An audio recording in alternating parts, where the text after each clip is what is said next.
आज आपल्या सगळ्यांसोबत बोलताना मला मनापासूनचा आनंद होतो की गेल्या 14 वर्षापासून अनेकदा आपण प्रेस कॉन्फरन्स घेतल्या आणि त्यावेळी आपण खटावमांच्या पाण्याचा, झेहे कटापूरच्या पाण्याचा, उरमोडीच्या पाण्याचा, टेंबूच्या पाण्याचा असे सगळ्याच विषय घेऊन आपण अनेकदा आपण बोललो. आणि आनंद या गोष्टीचा आहे की ज्या झेहे कटापूर उपसा सिंचन योजनेला कैलासवासी लक्ष्मणराव इनामदार मोदी साहेबांच्या शब्दात वकील साहेबांचं नाव आपण दिलं.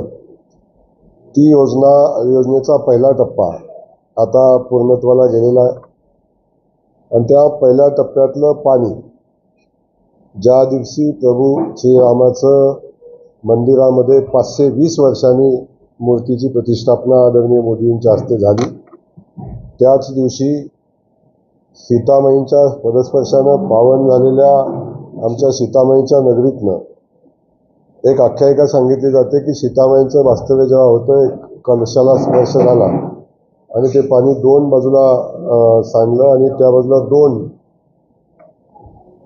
नद्यांची निर्मिती झाली, एक बाणगंगा आणि एक मानगंगा. ती मानगंगा नदी जेव्हापासून निर्मिती झाली तेव्हापासून पाऊस नसला की कोरडी असते. त्या मानगंगेमध्ये पाणी सोडण्याची सुरुवात प्रभू श्रीरामाच्या मूर्तीच्या प्रतिष्ठापनाच्या मुहूर्तावर झाली आणि आज ते पाणी मानगंगेमध्ये आलंय. वर्धनगड बोगद्यातून कृष्णेचं पाणी आहे. ते वर्धनगड बोगद्यातून नेर सिरवली बोगद्यातनं आणि धरणामध्ये ते पाणी आता आहे आणि त्या पाण्याचं पूजन आदरणीय या देशाचे पंतप्रधान मोदीजींच्या हस्ते व्हावं अशा पद्धतीची आमच्या सगळ्यांची भावना होती.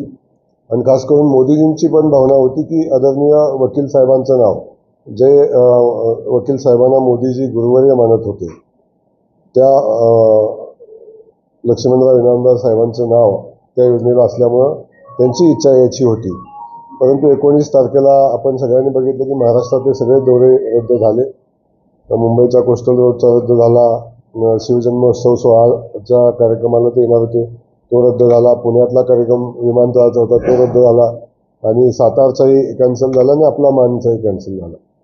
आणि त्या अनुषंगानं मी जेव्हा सगळी तयारी तर बघता तुम्ही सगळी तयारी झालेली आहे, त्यावेळी मी आदरणीय या राज्याचे उपमुख्यमंत्री आणि ज्यांच्या प्रयत्नातून ज्यांच्या पाठिंब्यामुळेच ह्या योजना पुढे चाललेल्या आहेत, त्या योजनेचं काम पुढे जात असताना त्या पाण्याचं पूजन आदरणीय फडणवीस साहेबांच्या हस्ते व्हावं अशी विनंती केली. ती विनंती त्यांनी मान्यही केली. 21 तारखेला ते येणार होते.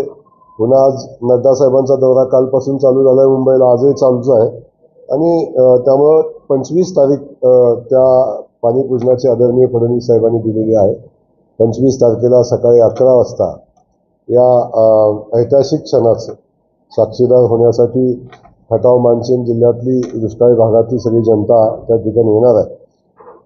त्याचवेळी आपल्या सगळ्यांच्या माध्यमातून सगळ्या जनतेलाही माझी विनंती आहे की आपण या सोहळ्याचं साक्षीदार व्हावं आणि आपल्या सगळ्यांनाही माझी विनंती आहे की खटावमानचा दुष्काळ हटवण्याची प्रक्रिया जी वेगानं चालू आहे, या पहिल्या टप्प्यातलं उरमोडीचं पाणी आज 97 गावामध्ये गेलंय. तारीचं पाणी पण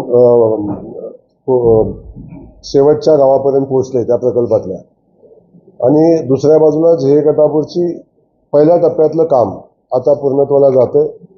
तेच काम मध्यंतरी फडणवीस साहेब आले होते, आंधळी धरणातनं पाणी लिफ्ट करून आपण 32 गावाला देतोय. तेही पाणी योजना वेगानं चालू आहे आणि त्याचंही काम अंतिम टप्प्यामध्ये आलंय. साधारण ऑगस्ट महिन्यामध्ये त्या 32 गावांना पाणी पोचवण्याचं जे काम पूर्णत्वाला जाईल आणि त्याचंही पूजन पाणी पूजन करण्याची वेळ येईल. त्याच वेळी मला सांगायला आणि एक आनंद होतो की एका बाजूला झेहे कटापूरची योजना वेगानं पुढे चालली, पाण्याचं पूजन होते, त्याच वेळी खटावमानच्या मातीतल्या मायनीच्या जवळजवळ 20-22 गावांना, मान तालुक्याच्या जवळजवळ 20-21 गावांना कुठल्याच योजनेमध्ये त्या गावांचा समावेश नव्हता. अशा 42 गावांसाठी नव्यानं पाणी उपलब्ध करून देऊन एक टेंबूचा 6वा टप्पा आपण नव्यानं मंजूर केला. त्यालाही सुधारित प्रशासकीय मान्यता आदरणीय देवेंद्र फडणवीस साहेबांच्या नेतृत्वाखाली सरकारनं दिली. आदरणीय एकनाथ शिंदे साहेब त्या सरकारचे मुख्यमंत्री आहेत. पाण्याचं फेरवाटप करून 2.5 TMC पाणी मिळालं, पण त्याचा पुढचा टप्पा सुधारित प्रशासकीय मान्यताही झाली. आणि सांगायला आनंद होतो, ज्या दिवशी आदरणीय फडणवीस साहेब एका बाजूला जेहे कटापूरच्या पाण्याचं पूजन करतील, त्याच दिवशी या योजनेचं टेंडर पब्लिश करण्याची सगळी प्रक्रिया कंप्लीट होऊन ते टेंडर पब्लिश होईल. आणि साधारण जुलै महिन्याच्या शेवटी किंवा ऑगस्टमध्ये च्या पहिल्या आठवड्यात जे आमचे काळेल पत्रकार मागं आहेत त्यांच्या गावाला पाणी देण्यासाठी जी योजना आम्ही तयार केलेली आहे त्या योजनेचं प्रत्यक्षात भूमिपूजन होईल. आणि जे आपल्या सगळ्यांची इच्छा अनेक दिवसापासूनची आहे की मोदीजींनी यावं, मोदीजींनी लक्ष्मणराव इनामदार योजनेचं पाणीपूजन करावं. कदाचित ते पाणी जे आहे आता आंधळी धरणातून आपण लिफ्ट करून देतोय ते काम आणि ह्याचं भूमिपूजन हे कदाचित मोदींच्या हस्ते होणं असावं असं मला वाटतं. त्यामुळे ते त्यावेळी होईल. पण हा कार्यक्रम 25 तारखेला सकाळी 11 वाजता होतोय. मला माझ्या आयुष्यात याच्यापेक्षा वेगळा आनंदाचा क्षणच असू शकत नाही. म्हणजे मानच्या जनतेचा आहे आणि लक्ष्यपूर्तीच्या दृष्टीनं, दुष्काळ हटवण्याच्या दृष्टीनं दुसरं पाऊल आता पडलंय. उरमोडी संपली, तारही संपलं, आता जेहे कटापूर पुढे चाललंय. आणि शेवटच्या टप्प्यातले 2 योजना आहेत की वाढीव जेहे कटापूर, टेंबू आणि औंधचे 16 गावं. हे जेव्हा कंप्लीट आम्ही करू तेव्हा माझा मतदारसंघ 95% गावं ही पाण्याखाली येतील. आणि त्या सगळ्या प्रक्रियेला 5च वर्षाचा कालखंड लागेल, याच्यापेक्षा जास्तीचा नाही. त्यामुळे पिढ्यानपिढ्याचा दुष्काळ हटवण्याची प्रक्रिया अंतिम टप्प्यामध्ये येते, याचा मला आनंद आहे. त्या पाणीपूजनाला या राज्याचे उपमुख्यमंत्री आणि मुख्यमंत्री असताना ज्या माणसानं या योजनांना मोठा निधी दिला आणि काही सुप्रमाही दिल्या, आताही काही सुप्रमा दिल्या, ते आदरणीय देवेंद्र फडणवीस साहेब येत आहेत. त्यांचं मी मनापासून आम्ही मानगटावासी जिल्हावासी स्वागत करतोय. आणि त्या सगळ्या सोहळ्याला आपण सगळ्यांनी यावं अशा पद्धतीची विनंती या निमित्तानं आपल्या सगळ्यांना करतोय आणि आपल्या माध्यमातून त्या जिल्ह्यातल्या जनतेलाही करतोय. दुष्काळी भागातल्या आपल्या सगळ्यांना माहिती आहे की किरटसालच्या बोगद्यामध्ये 2014 साली आपल्या सगळ्यांच्या साक्षीनं पाणी आलं उरमोडीचं. आणि त्याच्या अगोदर 4 वर्ष ते पाणी उरमोडीचं आल्याशिवाय मी डोक्याला फेटा बांधणार नाही अशा पद्धतीचा संकल्प केला होता. आणि त्या संकल्पाची पूर्ती 2014 साली किरटसालमध्ये आपण केली, जेव्हा मान तालुक्यात उरमोडीचं पाणी आलं. आणि त्याच सभेमध्ये जेव्हा माझं भाषण चालू होतं त्याच दिवशी मी संकल्प केला होता की जोपर्यंत जेहे कटापूरचं पाणी येणार नाही, डोक्याला बांधलेला फेटा काढून ठेवला होता, आणि जोपर्यंत जेहे कटापूरचं पाणी येणार नाही तोपर्यंत डोक्याला फेटा बांधणार नाही. त्याला 10 वर्षाचा कालखंड झाला, 10 वर्ष मी फेटा बांधला नाही. आता बांधण्यासारखी परिस्थिती निर्माण झालेली आहे. त्या सभेमध्ये तसा योग येईल, परंतु फेटा बांधून अजून मिरवण्याचा दिवस आले नाहीत असं माझं मत आहे. उर्वरित जे गावं पाण्यापासून वंचित आहे त्या गावांसाठी पाणी उपलब्ध करून देण्याचा टप्पा आम्ही पूर्ण केला. जेहे कटापूरला 1.25 TMC अतिरिक्त पाणी, 2.5 TMC पाणी. त्यामुळं आता फक्त 2 योजनांची सुधारित प्रशासकीय मान्यता आणि त्याचं टेंडर काढून काम करणं, एवढं सगळी प्रक्रिया झाली तर तुमच्या सगळ्यांच्या दृष्टीनं कायम दुष्काळी असणारा जो भाग आहे खटावमान, तो दुष्काळी राहणार नाही. आणि 5 वर्षाचा संकल्प आहे आमचा. 5 वर्षात आम्ही दुष्काळी भाग आमच्या भागाला म्हणून येणार नाही, एवढं काम आम्ही नक्की हातामध्ये घेतले, ते पूर्णत्वाला नेऊ. हे शब्द इथं सांगण्यासारखे नाही, तुम्हाला ते माहिती आहे. पत्रकार परिषदेमध्ये ते सांगण्यासारखे नाही. तर काय तुमचं मत आहे? कारण तुमच्या सोबत आता भाजपसोबत ते असताना सुद्धा नाही, रामराजे ज्येष्ठ नेते आहेत. रामराजेंचं आणि माझं मैत्रीचे संबंध तुम्हाला सगळ्यांना माहिती आहेत. त्यामुळं याच्यावर जास्त काही मला बोलावं असं वाटत नाही. पण आपल्या सगळ्यांना माहिती आहे की आदरणीय राजेसाहेबांनी ज्या भाषेत बोलले ते राजेसाहेबांच्या उंचीला शोभतो नाही शोभतो ते त्यांचा अभ्यास त्यांनी करायचे. मला वाटतं अनेकदा ते सांगतात की गोरे असे बोलतात, गोरे तसे बोलतात, गोरे हे करत नाही, किंमत ठेवत नाही, असं असतं अनेकदा. परंतु शेवटी हे गिव्ह अँड टेक पॉलिसी असते. किंमत द्यावी लागते तेव्हा किंमत मिळते. त्यामुळं त्यांनी ज्या पद्धतीनं त्यांची भूमिका मांडलेली आहे, कदाचित मी तुमच्यासमोर भूमिका मांडण्यापेक्षा मी फलटणला जाऊन ती भूमिका माझी मांडेन. अजिबात चिंता करू नका. त्यांनी ज्या गोष्टी सांगितलेल्या आहेत की मी ह्याला खासदार होऊन देणार नाही, मी त्याला आमदार होऊन देणार नाही, त्याला हे करून देणार नाही, मला कळत नाही. मी 15 वर्ष त्यांनी नाही म्हणताना मी आमदार होतोय. रणजित दादांना खासदार होऊ नये म्हणून त्यांनी प्रचंड प्रयत्न केल्यानंतर सुद्धा ते खासदार झालेले आहेत. आणि जेव्हा रणजितदादा खासदार झाले आमचे, तेव्हा मला वाटतं ते आमच्यासोबत नव्हते. त्यामुळे आता मी होणार नाही हे काय मला वाटतं तितकंसं योग्य नाही. पण शेवटी वरिष्ठ निर्णय घेतील त्या सगळ्या गोष्टीचा. आघाडीसोबत कोण, आमच्या युतीसोबत कोण कोण आहे याचा निर्णय वरिष्ठ घेतील आणि त्यांना काम करायचं नाही करायचं तो येणारा काळ ठरवेल. त्यामुळे मी सांगितलं गिव्ह अँड टेक पॉलिसी आहे. घ्यावं लागतं मग मिळतं, द्यावं लागतं तेव्हा आपल्याला मिळतं.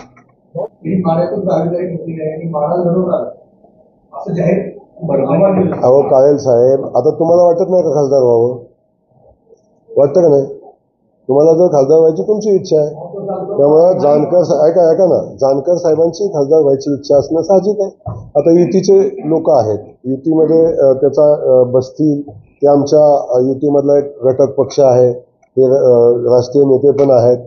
त्यामुळे ते राष्ट्रीय लेवलचा विषय आहे, राज्य लेवलचा विषय आहे, ते बसून मार्ग काढतील आणि त्याच्यावर मार्ग निघेल.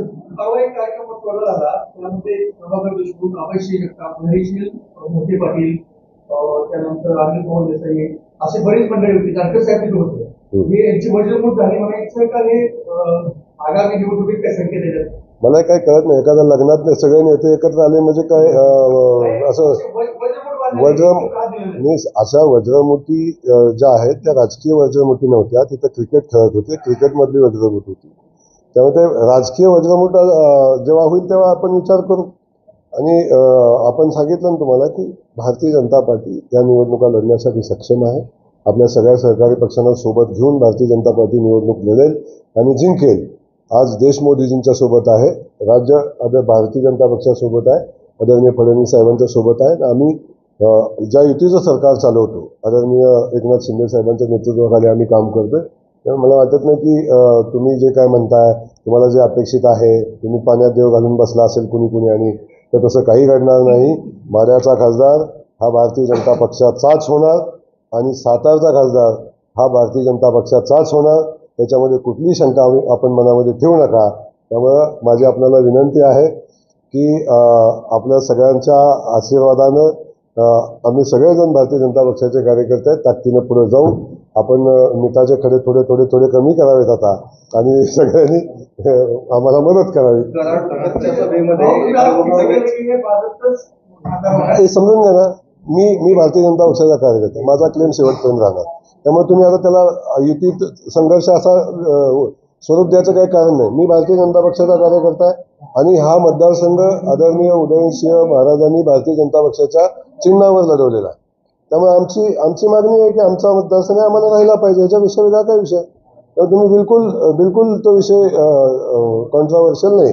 कराडच्या सभेमध्ये तुमचे काही वक्तव्य असं चर्चेत आलं होतं की अतुल बाबांना खासदार व्हावं अशी इच्छा. मला तुम्हाला आपल्याला एक गोष्ट सांगायची आहे. माझं जर संपूर्ण भाषण आपण ऐकलं असेल तर त्या भाषणामध्ये मी क्लिअर सांगितलेलं आहे की अतुल बाबांनी खासदार व्हावं अशी आमची इच्छा होती. बाबांनी नाही म्हणून सांगितलेलं आहे. आणि खासदारकीचा उमेदवार निवडायचा अधिकार हा कुठल्याही परिस्थितीत आमच्या इथल्या जिल्हा स्तराच्या नेत्याला, राज्यस्तरावरच्या नेत्याला, कुणालाही नाही. तो देश पातळीवरच्या आमच्या कमिटीला तो अधिकार आहे. तो कमिटी त्याचा निर्णय घेईल.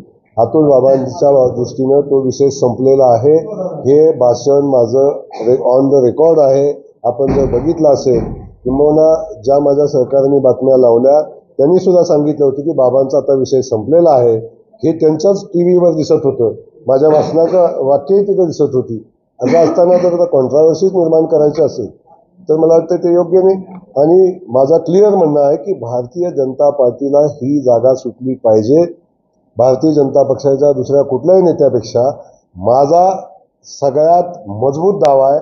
मजबूत आग्रह आहे, ही जागा भारतीय जनता पक्षालाच मिळाली पाहिजे. भारतीय जनता पक्ष ही जागा लढवण्यासाठी सक्षम आहे. जे देईल माझ्या मनातला उमेदवार जो आहे तो मी माझ्या पक्षाला कळवेन. पक्ष त्याच्यावर निर्णय घेईल, चिंता करू नका.